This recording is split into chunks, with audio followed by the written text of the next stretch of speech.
Israel was also involved in the killing of 30,000 Argentinians and also in the secret police of Pinochet, and afterwards in Myanmar, in genocide there in Yugoslavia, and in South Africa, apartheid, of course.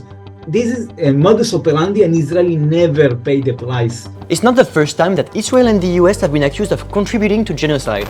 Let's take a look at the Maya genocide in Guatemala, Central America.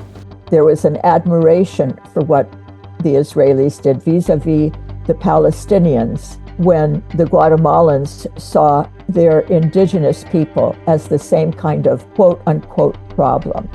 What surprises me that it's not well known, especially at a time like this.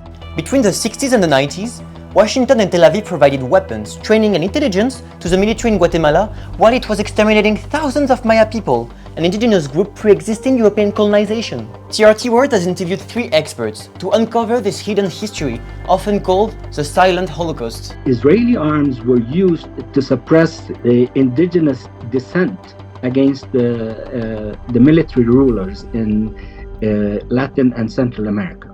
Israel was looking for places in which it could sell arms and have political influence. You have quotes in the documents from Israeli military officers that say that every officer in Guatemala beyond the captain rank was trained by an Israeli. In total, more than 300 Israeli advisors were deployed to support the military's genocide, and more than 200,000 people were slaughtered.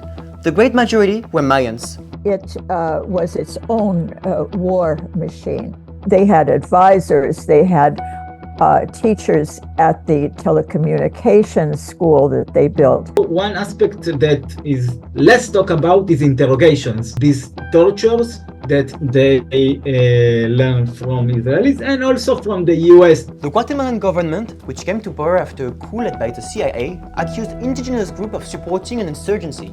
Officially, its goal was to Palestinize the Mayans. It was the first time that we see in Latin America desaparecidos.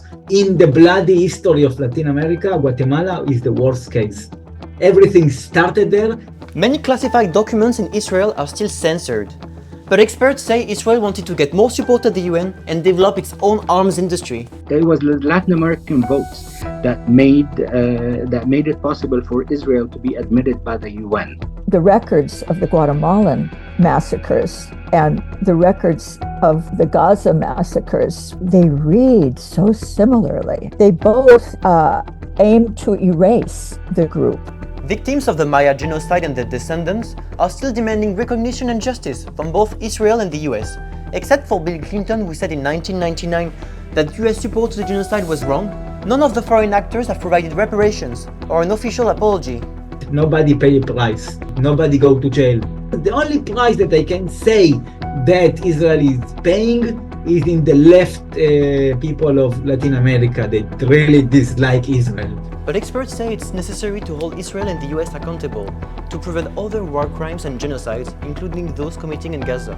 If you don't talk about it, it continues to happen. So we need to speak about it not only for the history, also for a better future for everybody. And this is, I think, the reason we need to talk about this today.